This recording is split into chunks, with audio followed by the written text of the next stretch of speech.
Bab 146, Berlutut dan Bicara. Tang Jian melangkah ke depan Ye Bufan dan berkata dengan dingin, "Wah, saya benar-benar tidak tahu apakah kamu bodoh atau tidak takut. Tahukah kamu konsekuensi menyinggung perasaan saya, Tang Jian?" Wanita dalam video itu dengan penuh perhatian. Wajah Tang Jian menjadi semakin suram. "Nak, aku akan memberimu satu kesempatan terakhir, berlutut dan bicara padaku." Melihat bos marah, beruang hitam dan bawahan lainnya segera berteriak keras, berlutut dan bicara. Petik 2. Begitu banyak orang berteriak bersama, suaranya sekuat pelangi, menggemparkan bumi. Semua orang di keluarga Ouyang sangat gembira. Ini adalah momentum Presiden Kamar Dagang Lima Danau. Jika Tang Jian tersinggung, Ye Bufan pasti akan mati hari ini. Tanpa Ye Bufan sebagai momok, kesemak lembut Ouyang Lan tidak lagi bebas untuk mereka manipulasi. Tidak peduli berapa banyak properti yang mereka miliki di masa depan, itu akan menjadi milik keluarga Ouyang. Ye Bufan masih mengabaikan orang-orang ini, seolah-olah mereka tidak ada. Tang Jian hendak marah, tetapi pada saat ini, layar ponsel Ye Bufan berkedip, dan ada panggilan masuk, dengan tulisan, Tang Feng, tertulis di atasnya. Setelah menekan tombol jawab, Tang Feng berkata dengan penuh semangat, "Saudara Ye, terima kasih banyak. Setelah meminum ramuan Anda, saya telah sepenuhnya menembus kemacetan Huang Jie, dan sekarang saya telah memasuki ranah Suan level." Ye Bufan mengangguk dan berkata dengan tenang, "Itu bagus." Dia sama sekali tidak terkejut dengan terobosan Tang Feng. Meskipun pil pembangun fondasi agak kasar, itu untuk para pembudidaya. Pil dapat membantu prajurit menembus level kuning hambatan di ujung jari mereka. Tang Feng terus berkata dengan penuh semangat, "Saudara Ye, di mana kamu? Saya ingin membelikanmu minuman dan berterima kasih secara langsung." Pada saat ini, rasa terima kasihnya kepada Ye Bufan datang dari lubuk hatinya. "Saya tidak memiliki ramuan ini, saya khawatir dia tidak akan bisa. Dia akan mengikuti jalan yang sama seperti ayahnya Tang Tianyi, dan dia tidak akan mampu menembus kemacetan ini sampai kematiannya. Dan dia juga melihat bahwa dengan kemampuan Ye Bufan, dia pasti akan membantu keluarga Tang melangkah lebih jauh. Orang besar seperti ini dengan keterampilan medis dan kekuatan supernatural harus menjadi teman baik." Ye Bufan berkata, "Saya khawatir ini akan memakan waktu beberapa hari. Saya sedang melakukan beberapa hal di Kabupaten Wufeng sekarang dan tidak akan kembali dalam beberapa hari." Kabupaten Wufeng. Tang Feng sedikit kecewa, dan lalu berkata, "Saudara Ye, keluarga Tang kami juga memiliki kekuatan di Kabupaten Wufeng, dan dikelola oleh keponakan jauh saya, Tang Jian. Jika ada yang harus Anda lakukan di sana, tanyakan saja padanya. Jangan sopan kepada dia. Perlakukan dia seperti keponakanmu sendiri. Jika anak itu punya masalah, jika kamu tidak puas dengan apapun, segera beritahu aku dan aku akan segera mematahkan kakinya." Mendengar ini, seringai muncul di sudut mulut Ye Bufan. Dia melirik ke arah Tang Jian yang mengancam di sebelahnya dan berkata ke telepon, "Kamu membicarakan hal itu?" Tang Jian dari kamar dagang Wuhu. "Ya, orang itu." Tang Feng berkata, "Apa? Saudara Ye, kamu melihatnya?" Ye Bufan berkata, "Dia berdiri di depanku, biarkan aku berlutut. Ayo bicara. Apa? Binatang kecil ini, apakah dia akan pergi ke surga?" Tang Feng sangat marah ketika mendengar berita ini.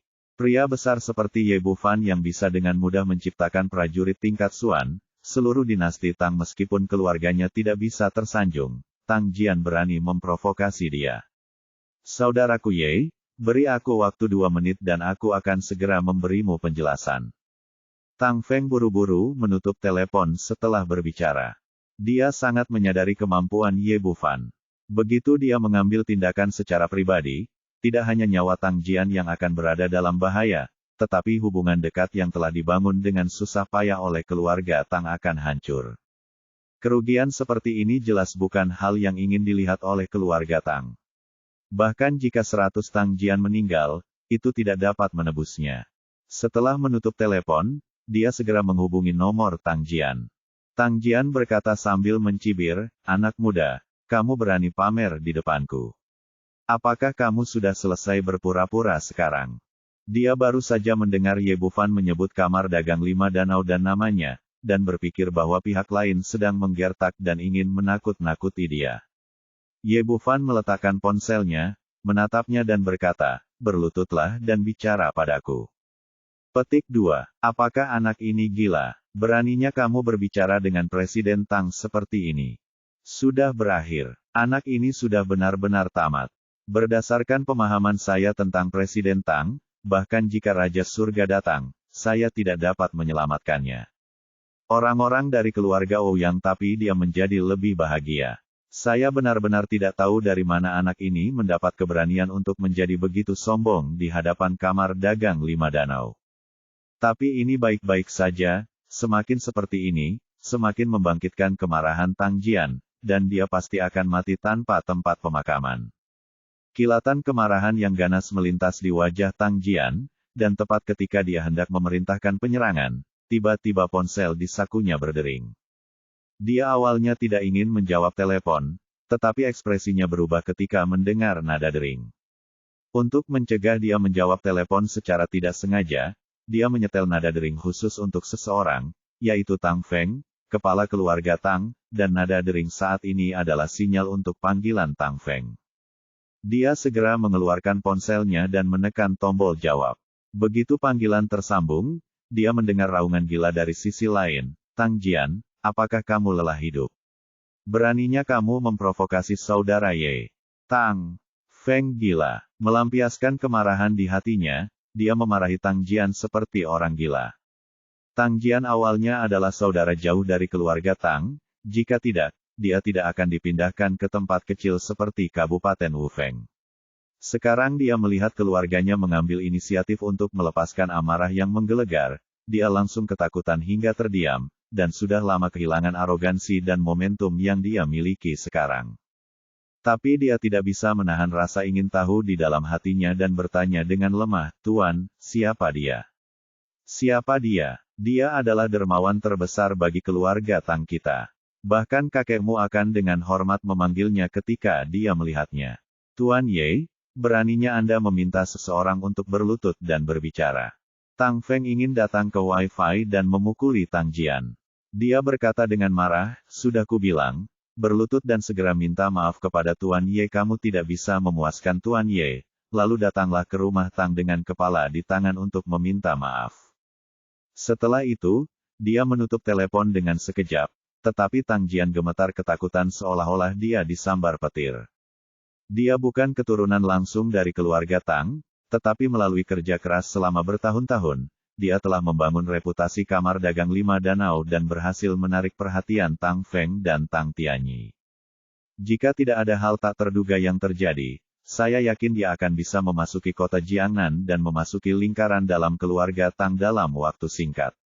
Tang Feng baru saja menjelaskan dengan sangat jelas bahwa jika dia tidak bisa memuaskan pemuda di depannya, dia tidak hanya tidak bisa memasuki lingkaran dalam keluarga Tang, dia bahkan tidak akan bisa menyelamatkan hidupnya sendiri. Memikirkan hal ini, dia tidak lagi mempedulikan hal lain, dan berlutut di depan Ye Bufan sambil berkata, "Tuan Ye, maafkan aku, akulah yang meremehkan orang lain dan menyinggung perasaanmu." Semua orang tercengang. Tidak seorang pun berpikir bahwa di Kabupaten Wufeng, di mana angin mendapat angin dan hujan mendapat hujan, kaisar bawah tanah yang menyendiri berlutut di depan seorang pemuda dan berbicara.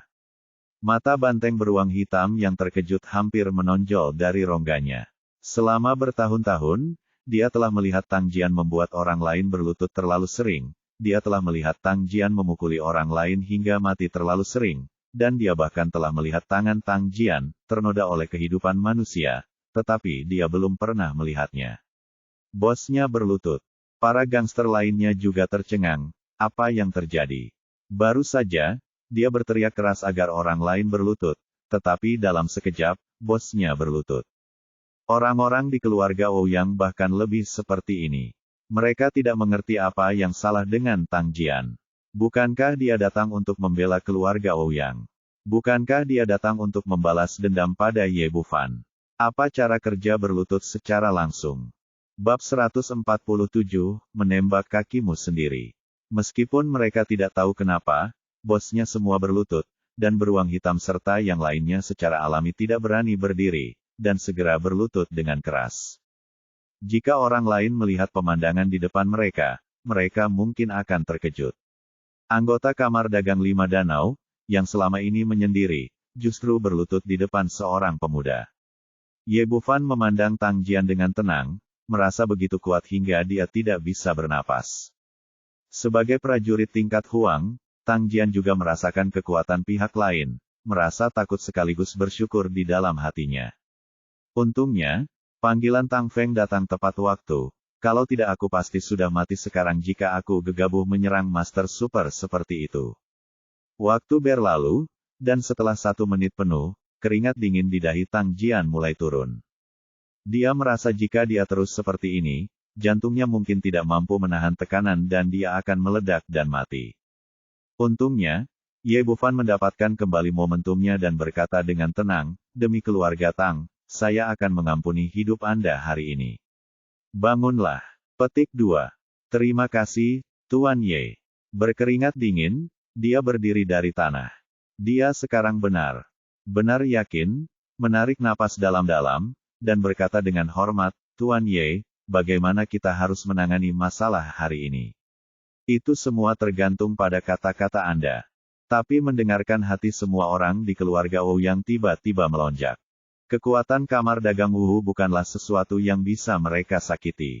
Mereka awalnya diundang untuk berurusan dengan Ye Bufan, tapi sekarang mereka menembak diri mereka sendiri. Pada saat ini, hati mereka dipenuhi ketakutan, takut Ye Bufan akan membiarkan Tang Jian menghancurkan mereka semua. Dengan ketangguhan Tang Jian yang biasa, jika Ye Bufan angkat bicara, dia tidak akan bersikap lunak sama sekali. Untungnya, Ye Bufan hanya melambaikan tangannya, lupakan, biarkan mereka semua pergi, dan jangan ganggu aku dan ibuku lagi. Saat ini, Ouyang Lan sedang mengawasi di pintu. Meskipun dia patah hati, jika dia benar-benar memerintahkan apa yang harus dilakukan kepada semua orang di keluarga Ouyang, ibunya pasti tidak akan setuju. Tang Jian berbalik dan berkata kepada semua orang di keluarga Ouyang, apakah Anda mendengar itu? Tuan Ye meminta Anda keluar dari sini dan jangan pernah datang ke sini lagi. Orang-orangmu akan berjaga di sini. Jika Anda menemukan salah satu dari mereka mendekati rumah ini, patahkan saja kakinya dan buang mereka. Beruang hitam berkata, saya tahu, Presiden. Merasakan momentum Tang Jian, semua orang di keluarga Ouyang juga begitu takut mereka tidak berani kentut, berlari keluar rumah tua dengan panik. Setelah mengusir orang-orang ini, Tang Jian berkata dengan hormat lagi, jika ada yang harus Anda lakukan di masa depan, berikan saja instruksi Anda. Jangan berani memberitahu tempat lain. Saya pasti akan memuaskan Guru Ye di Kabupaten Wufeng. Ye, Bufan berpikir sejenak dan memutuskan bahwa hari esok adalah hari penguburan Hui. Membawa orang-orang ini bersamamu akan menyelamatkanmu dari banyak masalah. Dia berkata, ayo lakukan ini. Bawalah beberapa orang bersamaku besok untuk menguburkan orang. Itu Tuan Ye. Tang Jian berkata, apakah Anda punya instruksi lain? Ye Bufan berkata, tidak apa-apa. Kalian semua kembali. Terima kasih, Tuan Ye.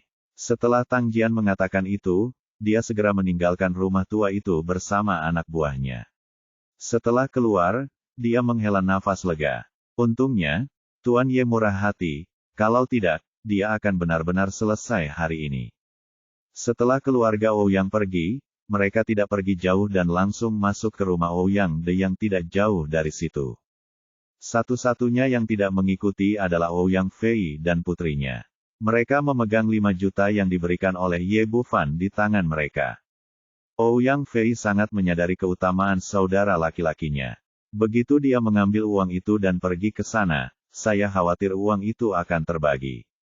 Jadi setelah dia keluar, dia segera naik taksi dan pergi bersama Yu Sitong. Setelah memasuki pintu, Ouyang De menyadari bahwa Ouyang Fei hilang dan bertanya, di mana Xiao Fei? Ouyang Cheng berkata dengan penuh perhitungan, dia sudah lama melarikan diri. Mereka mengambil begitu banyak uang, dan mereka pasti takut pada kita akan mendapatkan keuntungan. Petik 2. Ouyang Zi berkata, Xiao Fei sangat tidak jujur.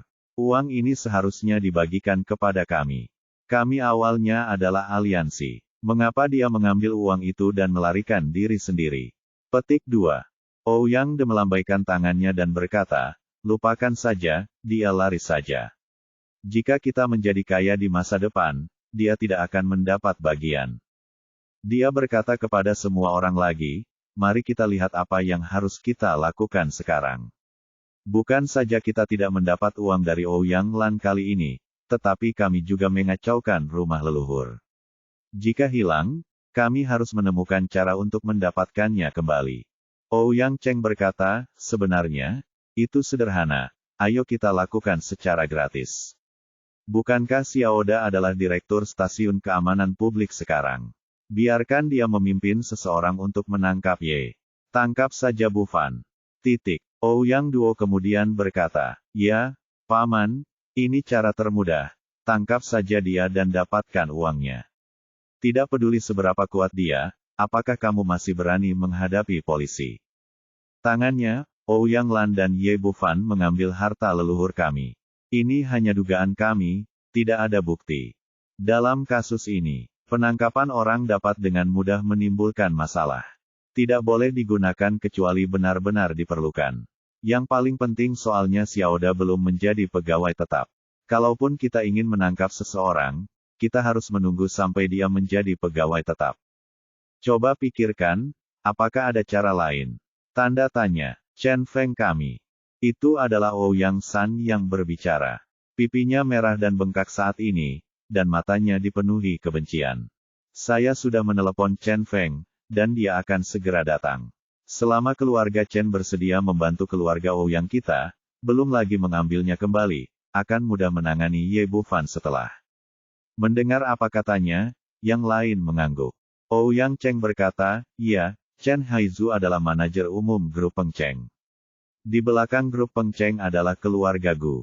Selama kami mendapat dukungan dari keluarga Gu, tidak ada yang tidak dapat kami capai di Kabupaten Wufeng yang kecil. Ouyang De berkata, pada saat-saat kritis, kami harus bergantung pada Xiao Shan kami. Apapun yang terjadi, yang harus kami lakukan sekarang adalah bekerja sama untuk mendapatkan kembali barang-barang milik keluarga Ouyang kami. Pintu terbuka dan seorang pemuda berusia 30-an muncul. Seseorang masuk dari luar. Dia tidak tinggi, tingginya sekitar 1,70 meter, lebih pendek dari Ouyang San yang mengenakan sepatu hak tinggi. Dia tidak terlalu tua, tetapi garis rambutnya telah menyusut jauh ke depan, memperlihatkan dahi yang berkilau, wajah yang besar dan berminyak, dan sosok yang gemuk. Jika dia hanya berbicara tentang penampilan, dia memang jauh lebih buruk daripada Ouyang San. Namun, dia mengenakan setelan desainer yang rapi dan jam tangan emas Omega yang mengilap di tangannya. Dia memiliki ekspresi arogansi di wajahnya dan memandang semua orang dengan mata penuh penghinaan. Dia adalah Chen Feng yang baru saja disebutkan oleh Ouyang San, putra Chen Haizu. Karena dukungan mereka kepada keluarga Gu, ayah dan anak tersebut telah mengembangkan karakter hidung ke mulut sejak lama. Sayang, kamu akhirnya sampai di sini. Aku telah diintimidasi sampai mati. Melihat dia memasuki pintu, Ouyang San segera bergegas ke arahnya dengan wajah sedih, tampak menawan. Chen Feng melihat ke pipi Ouyang San yang bengkak dan berkata dengan marah, siapa yang memukul ini? Tanda tanya, bahkan wanitaku, Chen Feng, berani memukulku, tidakkah kamu ingin keluar dari sini? Ye Bufan, bajingan angkat, kamu harus membantuku membalas dendam. Ouyang Zi kemudian berkata, Xiao Feng, keluarga Ouyang kami benar-benar membutuhkan bantuanmu kali ini. Bab 148 Pemakaman. Tidak masalah, kita semua adalah satu keluarga mulai sekarang, dan itu semua hanyalah masalah kecil. Bahkan jika aku tidak bisa mengatasinya, masih ada ayahku, dan jika ayahku tidak bisa mengatasinya, masih ada keluarga Gu. Tidak ada apapun di provinsi Jiangnan yang tidak dapat ditangani oleh keluarga Gu. Chen Feng dia menepuk dada gemuknya dengan ekspresi arogan, Paman Ouyang, katakan saja padaku, apa yang kamu ingin aku lakukan? Ouyang San berkata, Ayah, Paman, saya tidak setuju untuk menemukan kamar dagang Wuhu sebelumnya, jadi saya langsung pergi ke rumah kami. Tanya saja pada Xiao Feng, begitu banyak waktu dan tenaga yang terbuang, tidak bisa. Ouyang Cheng dan putranya tidak berkata apa-apa. Mereka meminta bantuan kamar dagang Wuhu sebelumnya. Keputusan yang mereka buat menghasilkan keadaan seperti sekarang. Ouyang De memberikan pengenalan singkat tentang situasi malam ini, dan kemudian berkata, kami tidak akan menyebutkan hal-hal sebelumnya. Sekarang kita harus cepat dan menyelesaikan hal-hal di depan kita. Tidak terlalu menuntut. Selama kita mendapatkan kembali barang-barang milik keluarga Ouyang kita. Rumah lama keluarga Ouyang akan segera dipindahkan, dan biaya relokasi akan sangat besar. Kita harus mendapatkannya di tangan kita, dan kemudian mendapatkannya kembalikan barang-barang milik keluarga Ouyang kami dari Ye Bufan. Uang. Chen Feng berkata, ini hanya hal kecil, semuanya ada pada saya. Ouyang De berkata dengan sedikit khawatir, Xiao Feng, ada sesuatu yang saya inginkan untuk menjelaskan. Ibu saya melakukan sesuatu yang bodoh sebelum dia meninggal. Properti itu dialihkan atas nama saudara perempuan saya. Jika kami mengikuti peraturan nasional, kami tidak akan mendapat sepeser pun dari relokasi itu. Chen Feng berkata, Paman, jangan khawatir, seluruh kota tua akan direnovasi oleh Peng Cheng Group. Saya bertanggung jawab, dan Peng Cheng Group ada di tangan ayah saya. Adapun kepada siapa uang relokasi akan diberikan, itu bukan urusan ayah saya. Ouyang Zi berkata, benarkah, kamu tidak perlu melihat sertifikat real estate. Itu semua hanya masalah kata-kata ayahku. Kami masih bisa menangani masalah kecil ini, dan dana relokasi akan dikirimkan kepadamu terlebih dahulu besok pagi. Dan yang lainnya tersenyum bahagia. Chen Feng berkata lagi, tapi saya punya permintaan. Saya membantu Xiao Shan sepenuhnya demi Xiao Shan. Dia mendapat setengah dari dana relokasi. Kita semua adalah saudara. 4 saudara perempuan, bahkan jika kita meninggalkan Ouyang Fei dan ketiga saudara laki-laki kita, apakah terlalu berlebihan bagi Sanshan untuk mengambil setengahnya?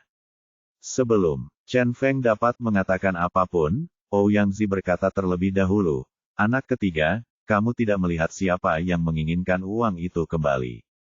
Jika bukan karena Sanshan dan Xiao Feng, kami tidak akan memiliki sertifikat real estate dan tidak akan bisa mendapatkan 1 sen pun. Jadi itu semua adalah penghargaan Sanshan untuk mendapatkan uang ini, dan keluarga kami akan membaginya. Setengahnya tidak berlebihan sama sekali. Ini, Ouyang Cheng ragu-ragu. Dia sudah meminta seseorang untuk memperkirakan biaya pembongkaran untuk rumah ini. Jika dibongkar, setidaknya akan memakan biaya, 5 hingga 6 juta yuan. Jika Ouyang San mengambil setengahnya, maka dia akan kekurangan 4 hingga 5 juta, yang sungguh memilukan, tetapi jika dia tidak memberikannya kepada dirinya sendiri, dia tidak akan bisa mendapatkan uangnya. Saat ini Ouyang De berkata, kakak ketiga, jangan terlalu picik. Sanshan benar, masalah ini terutama disebabkan oleh Xiao Feng. Dan sekarang setelah Ouyang Fei hilang, uang yang dapat kita bagi tidak kurang dari sebelumnya. Setelah Ouyang Cheng memikirkannya, dia mengangguk dan berkata, kalau begitu saya setuju, saya akan mendengarkan kakak laki-laki saya. Ouyang De berkata lagi dengan tatapan menyanjung, Xiao Feng, dana relokasi ada di tangan Peng Cheng Group. Masalah ini relatif mudah untuk diselesaikan, tapi apa yang harus kita lakukan dengan sisanya? Jian sangat takut padanya. Saya khawatir akan sangat sulit bagi kita untuk mendapatkan kembali uang keluarga Ouyang. Kamar dagang Wuhu bukan apa-apa. Apakah dia berani memprovokasi grup Peng Cheng kita? Chen Feng berkata dengan tatapan arogan, jangan khawatir tentang masalah ini. Dapatkan uang relokasi dulu, lalu biarkan ayahku maju ke depan, untuk menemukan solusi. Dan izinkan saya memberitahu Anda beberapa berita penting. Putri sulung keluarga Gu akan datang ke Kabupaten Wufeng besok untuk memeriksa proyek grup Peng Cheng kami. Jika saya punya kesempatan, ayah saya akan memberitahu putri sulung itu saat keluarga Gu maju, itu sudah cukup untuk menangani Ye Bufan. Kami sudah mendapatkannya. Sungguh, sekarang putri tertua keluarga Gu telah maju, kami dapat yakin. Semua orang di Ouyang keluarga tersenyum.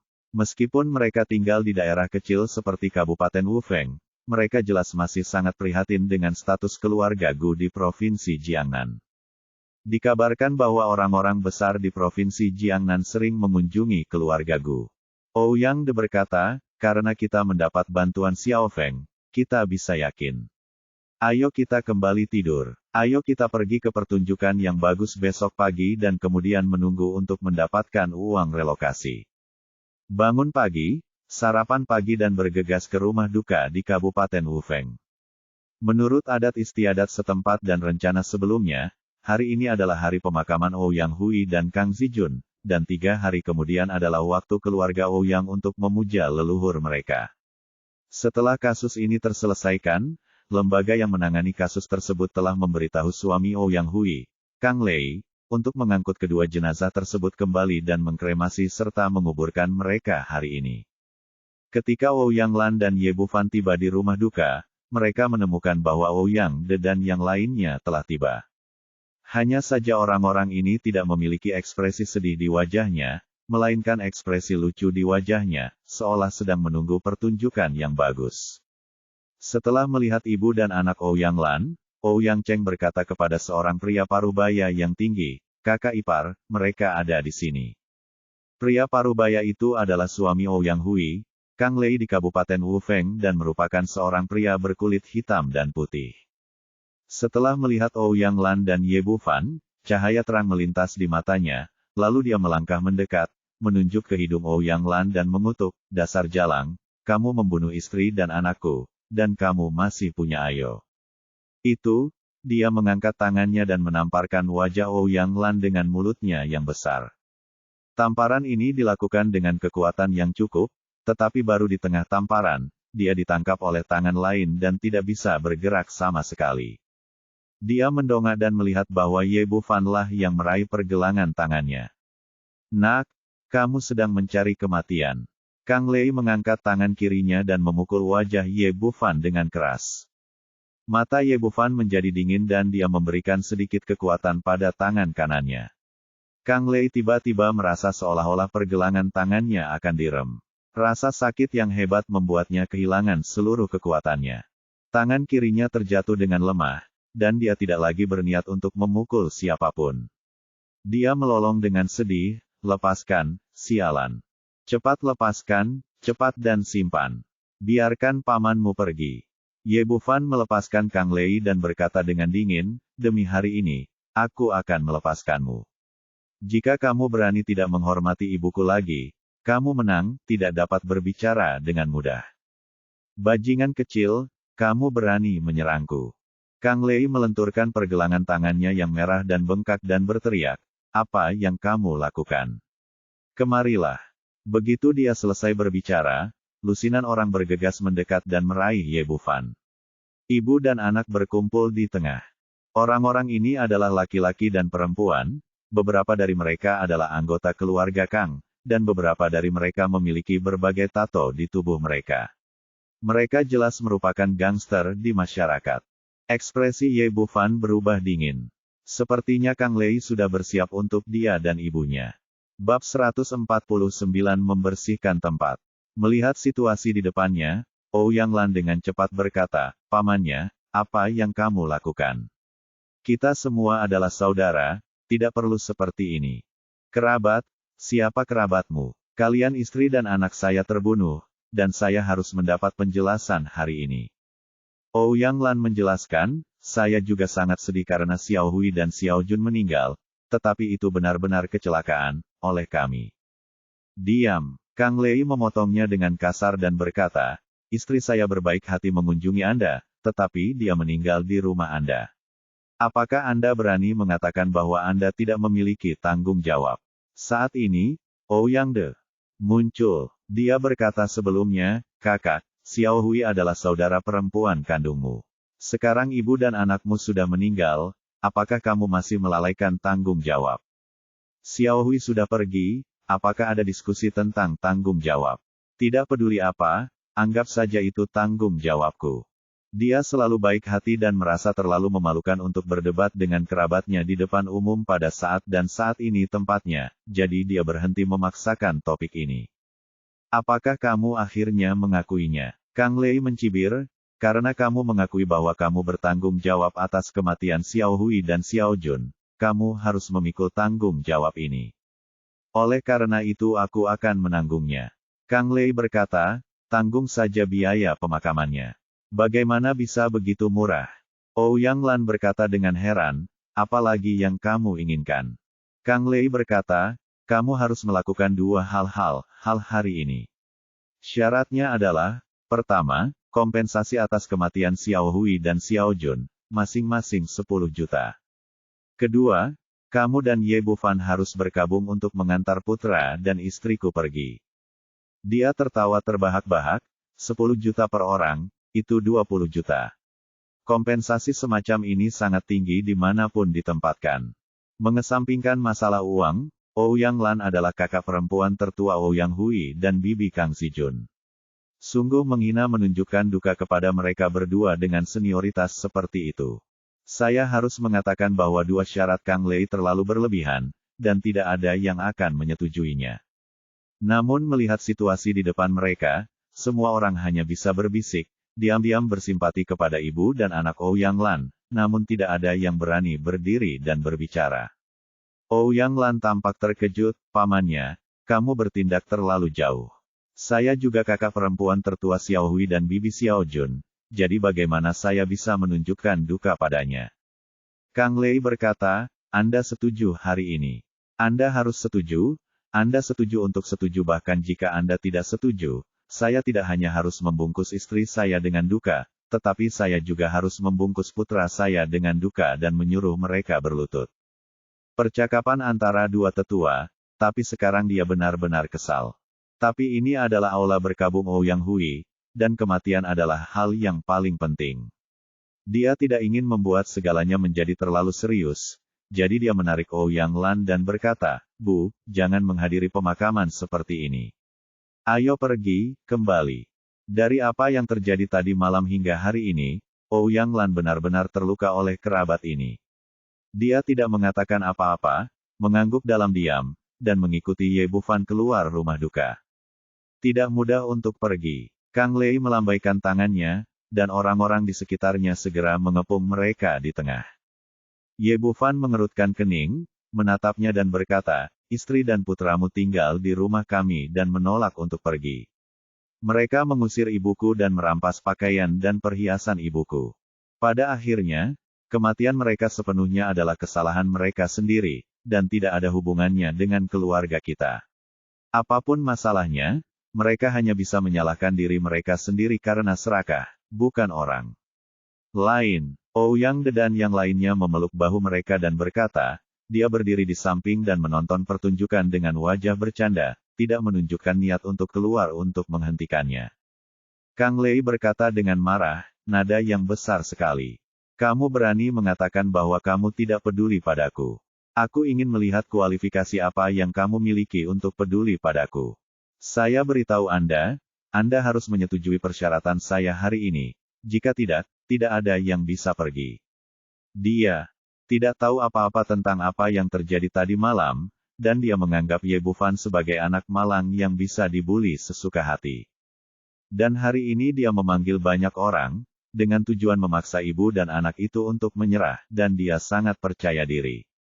Ye Bufan tampak kedinginan, hendak memberi pelajaran kepada orang-orang ini, tetapi pada saat ini, ada ledakan langkah kaki yang kacau di pintu aula berkabung. Minggir, semuanya. Petik 2. Setelah beberapa kali teriakan keras, sekelompok pria besar berbaju hitam bergegas ke ruang duka. Orang-orang ini mengenakan jas hitam, tinggi dan kuat, dan mengancam. Mereka dari kamar dagang 5 danau. Setelah melihat mereka, para tamu di rumah duka merunduk ke kedua sisi. Tidak ada yang berani memprovokasi kamar dagang Wuhu.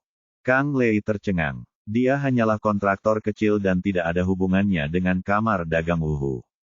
Dia tidak tahu dari mana orang-orang ini datang. Apa? Saat ini, Tang Jian masuk. Dia juga mengenakan jas hitam. Kemarin, Ye Bufan memintanya untuk membawa orang untuk menghadiri pemakaman mengesankan, dia mendapatkan semuanya. Dia mengenakan jas hitam, jadi dia membuang sedikit waktu. Kang Lei merasa senang, melihat Tang Jian ada di sini untuk menghadiri pemakaman. Kapan dia memiliki martabat seperti itu? Dengan presiden, dia pasti akan makmur di Kabupaten Wufeng di masa depan. Dia akan menghormati Anda kemanapun Anda pergi. Dia segera menyapanya dengan ekspresi menyanjung dan berkata, Presiden Tang, saya tidak mengharapkan Anda untuk datang menghadiri pertemuan istri dan anak-anakku. Pemakaman. Saat dia berbicara, dia mengulurkan tangannya, ingin berjabat tangan, tetapi Tang Jian bahkan tidak melihatnya kepalanya dan berkata, saya terlambat, mohon minta Tuan Ye untuk menghukum saya. Kang Lei tidak bisa mempercayai matanya sekarang. Bagaimana Ye Bufan bisa terlibat dengan kamar dagang Wuhu? Terlebih lagi, Tang Jian selalu menyendiri, dan seluruh Kabupaten Wufeng tidak memperhatikannya. Bagaimana dia bisa begitu menghormati Ye Bufan? Sama seperti yang kulakukan pada ayahku. Apa jadinya memanggilku Ye? Ye Bufan tidak menetapkan batas waktu untuk Tang Jian kemarin, jadi dia tidak berkata apa-apa lagi. Dia menoleh ke arah Ouyang Lan dan berkata, Bu, ayo pergi. Ouyang Lan berkata, Nak, tunggu sebentar, bibimu sudah meninggal, aku ingin menawarinya dupa. Ye. Bufan mengangguk. Tidak peduli seberapa banyak yang dilakukan keluarga Ouyang, ibunya tidak akan pernah bisa melupakan cinta di antara rekan senegaranya. Dia melambaikan tangannya ke Tang Jian, kosongkan tempat ini, ibuku ingin membakar dupa. Saya tahu, Tuan Ye. Petik 2. Tang Jian setuju dan segera memerintahkan anak buahnya untuk membersihkan ruang berkabung. Petik 2. Ini, Kang Lei awalnya ingin mengatakan beberapa patah kata. Ini adalah ruang berkabung keluarganya. Mengapa dia harus diusir? Tapi apakah itu yang keluarga Kang atau dia yang menemukannya? Tak satu pun dari gangster yang berani melawan kamar dagang 5 danau. Setelah mendengar kata-kata Tang Jian, tidak perlu membersihkan tempat itu. Keluarga Ouyang berlari paling cepat dan tiba di luar duka olah sebelum orang lain bisa bereaksi. Melihat tatapan tajam Tang Jian, dia tidak berani menyerah dan berlari keluar dari aula berkabung dengan putus asa. Dia awalnya ingin mengambil kesempatan untuk menamparkan Ouyang Lan dan putranya, tapi sekarang tampaknya rencananya gagal. Mereka tidak menyangka Tang Jian akan muncul begitu saja. Ye Bufan membakar sebatang dupa bersama ibunya, lalu berjalan keluar dari ruang duka ditemani oleh Tang Kang Lei dan miliknya laki-laki mengawasi dari jauh. Tidak ada yang berani melangkah maju untuk menghentikannya lagi. Bab 150 Pembayaran Pembongkaran. Begitu beberapa orang tiba di luar, Tang Jian menjawab panggilan, dan kemudian bergegas dan berkata, Tuan Ye, sesuatu terjadi di rumah tua itu. Ye. Bufan bertanya, apa yang terjadi? Hei Xiong berjaga di sana. Dia baru saja menelepon dan mengatakan bahwa Kompi Pengceng telah tiba di rumah tua itu. Forklift dan pengaitnya sudah siap dan mereka siap untuk menghancurkannya. Petik 2. Ye Bufan berkata dengan dingin, rumah itu ada di rumah ibuku. Dia bahkan tidak menandatangani perjanjian pembongkaran, jadi mengapa kita menghancurkan rumah itu sekarang? Petik 2. Saya juga tidak tahu. Tang Jian berkata dengan tatapan bingung, Tuan Ye, orang yang bertanggung jawab atas pembongkaran kali ini adalah grup Pengceng. Di belakang grup Pengceng adalah keluarga Gu di Provinsi Jiangnan. Jika perusahaan lain dibongkar, kamar dagang Wuhu kami masih dapat membantu, tetapi kami tidak boleh menyinggung grup Pengceng. Jangan bicara tentang aku. Kami, keluarga Tang, tidak berani memprovokasi dia. Mendengar bahwa keluarga Gu berada di belakang grup Pengceng, Ye Bufan berkata, mari kita cari tempat untuk menempatkan ibuku dulu, dan saya akan segera membereskan masalah ini. Petik 2. Itu akan segera dibongkar, dan dia tidak perlu membiarkan ibunya kembali. Baiklah Tuan Ye, saya memiliki kamar presidensial di Hotel Nanhua. Ini adalah satu-satunya hotel bintang 5 di Kabupaten Wufeng. Kondisinya tidak buruk. Saya akan mengatur agar dia segera pindah. Apakah menurut Anda tidak apa-apa? Baik, Tang Jiancang setelah menarik napas, dia tidak mampu menyinggung siapapun, apakah itu keluarga Gu atau Ye Bufan? Dia melambai kepada dua orang dan mengirim Ouyang Lan ke Hotel Nanhua. Ye Bufan meminta Tang Jian untuk mengemudikan pasatnya. Dia duduk di kursi penumpang dan bergegas menuju rumah tua itu bersama. Setelah masuk ke dalam mobil, dia mengeluarkan ponselnya, menghubungi nomor Gu Qingcheng, dan langsung bertanya, apakah Peng Cheng Group milik Anda? Ya, ini adalah perusahaan grup kecil di bawah keluarga Gu kami, yang berlokasi di Kabupaten Wufeng. Gu Qingcheng bertanya dengan bingung, mengapa Anda berpikir untuk menanyakan hal ini? Ye Bufan berkata, keluarga saya memiliki rumah tua di Kabupaten Wufeng, dan sekarang Peng Cheng Group sedang mencoba menghancurkan rumah kami. Kata Gu Qingcheng, sedikit. Dia tertegun sejenak, lalu berkata dengan suara dingin, beraninya kamu menghancurkan rumahmu. Bagaimana Chen Haizu melakukannya? Saya akan menelepon mereka sekarang dan meminta mereka untuk berhenti. Lupakan saja, tidak perlu. Tidak perlu mengkhawatirkan rumahku. Rumah itu mengganggu rencanamu. Dia berencana untuk kembali ke kota Jiangnan bersama ibunya setelah memuja leluhurnya. Tidak ada gunanya menyimpan rumah tua ini di sini, saya khawatir tempat itu akan ditempati oleh keluarga Ouyang segera setelah dia pergi. Gu Qingcheng berkata, oh, oke. Berapa harga rumah tua itu? Saya akan segera membayar Anda uang pembongkaran. Ini, Ye Bufan ragu-ragu tentang jutaan. Uang pembongkaran? Tapi bagaimanapun juga, itu adalah warisan yang diserahkan neneknya kepada Ouyang Lan, dan dia tidak bisa membuat keputusan untuk ibunya. Gu Qingcheng berkata, wajar untuk memberikan kompensasi atas pembongkaran rumah. Selain itu, ini adalah proyek penting yang dikembangkan oleh kelompok kami. Pasti akan menguntungkan di masa depan, jadi Anda tidak perlu malu. Ye Bufan benar-benar tidak tahu banyak tentang kondisi pasar, jadi dia menoleh ke Tang Jian. Dia bertanya, berapa harga rumah lamaku? Tang Jian sangat terkejut karena dia langsung menghubungi wanita tertua dari keluarga Gu, sepertinya hubungan keduanya sangat erat. Anda harus tahu bahwa dia adalah putri tertua dari keluarga Gu yang terkenal karena menjauhkan orang asing darinya. Tidak peduli berapa banyak orang yang ingin menyenangkannya, dia tidak bisa. Ketika dia mendengar pertanyaan itu, dia segera berkata, Tuan Ye. Menurut perkiraan harga pasar, kompensasi untuk pembongkaran rumah lama Anda harus antara 10.000. Mendengar percakapan antara dua orang itu dan berkata langsung, saya akan membayar. Jika Anda memberi saya 10 juta, saya akan segera menelepon Anda. Ye Bufan berkata, bolehkah saya memberi Anda sebanyak itu? Uang kecil ini bukan apa-apa, ini hanya sedikit kompensasi. Gu Qingcheng ragu-ragu dan berkata, Xiao Fan, saya sedang dalam perjalanan ke Kabupaten Wufeng.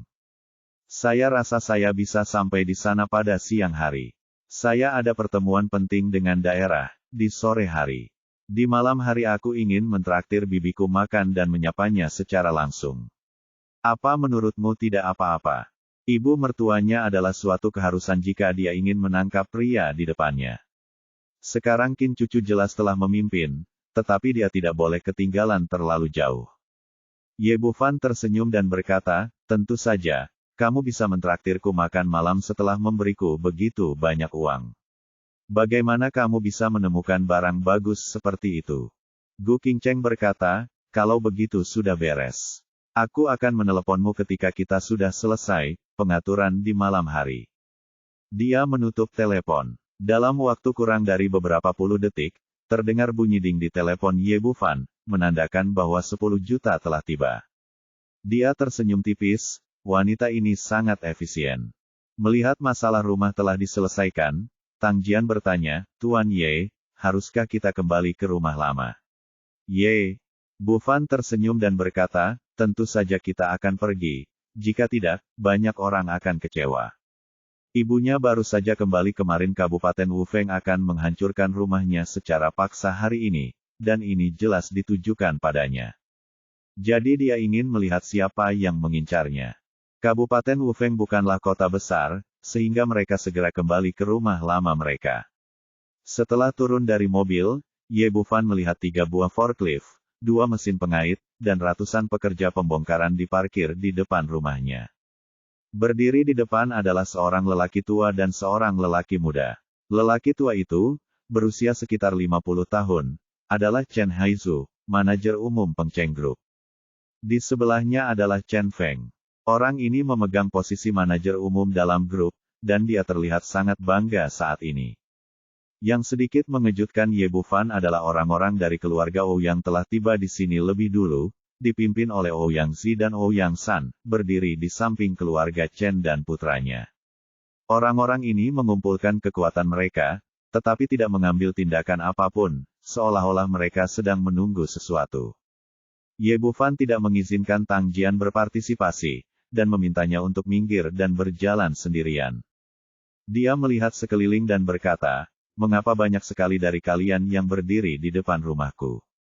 Chen Feng mengambil 2 langkah ke depan, mengangkat dagunya, dan berkata dengan tatapan arogan, "Apakah kamu Ye Bufan?"